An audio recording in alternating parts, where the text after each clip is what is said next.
அஸ்ஸலாமு அலைக்கும். நம்ம இன்னைக்கு என்ன வீடியோ பார்க்க போறோம்னா, அரஃபா தினத்தின் சிறப்புகளும் மற்றும் அரஃபா தினத்திற்காக எத்தனை நோன்பு நோக்க வேண்டும் என்பது பற்றி தான் பார்க்க போறோம். ரமலான் மாதத்தை அடுத்து கடமையான நோன்புகள் இருக்கக்கூடிய மாதமாக அரஃபா மாதமும் இருக்கின்றது. இந்த நோன்பு இஸ்லாமிய மாதத்தில் கடைசி மாதமான துல்ஹஜ் மாதம் பிறை 9 நோக்க வேண்டும். மற்றும் நபி ஸல்லல்லாஹு அலைஹி வஸல்லம் அவர்களும் நமக்காக துல்ஹஜ் மாதம் பிறை 9 நோன்பு நோக்க சொல்லி வலியுறுத்தியுள்ளார்கள்.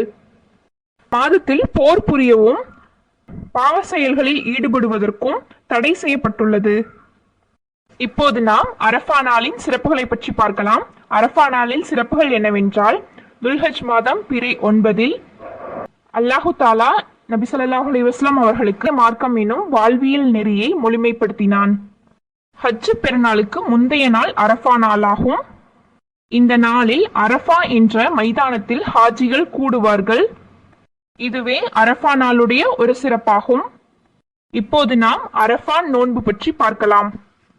இது அரஃபா நாள் துல்ஹஜ் மாதம் பிறை 9 நோக்கப்படுவதால் இது அரஃபா நோன்பு என்று அழைக்கப்படுகிறது. அரஃபா நோன்பு பற்றிய ஒரு ஹதீஸ் அபூ ஹாதாதா ரலியல்லாஹு அன்ஹு அவர்கள் அறிவிக்கின்றார்கள். துல்ஹஜ் 9ஆம் நாள் நோக்கப்படும் நோன்பிற்கு முந்தைய ஓராண்டிற்கும் பிந்தைய ஓராண்டிற்கும் உடைய பாவங்கள் மன்னிக்கப்படும் என்று நபி ஸல்லல்லாஹு அலைஹி வஸல்லம் அவர்கள் கூறியதாக அறிவிக்கின்றார்கள். இந்த ஹதீஸ் நூல் முஸ்லிமில் இடம்பெற்றுள்ளது. அதாவது ஹஜ் பெருநாளன்று நாம் நோன்பு நோற்பது ஒரு வருடத்தின் முன் பின் செய்த பாவங்களுக்கு பரிகாரமாக ஆகிவிடும் என்று கூறுகிறார்கள். அதாவது நாம் ஹஜ் பெருநாளுக்கு முந்தைய நாளில் நோன்பு நோற்பது ஒரு வருடத்தின் முன் பின் செய்த பாவங்களுக்கு பரிகாரமாகிவிடும் என்று கூறுகிறார்கள். அதுபோன்றே இந்த நாளில் ஹாஜிகள் யாரும் நோன்பு நோக்க கூடாது.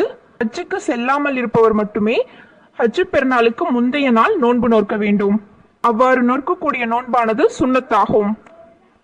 இன்ஷா அல்லாஹ் இந்த வீடியோல ஹஜ் பெருநாளின் சிறப்புகளும் நாம் எப்போது நோன்பு நோக்க வேண்டும் என்பது பற்றி பதிவு செய்துள்ளோம்.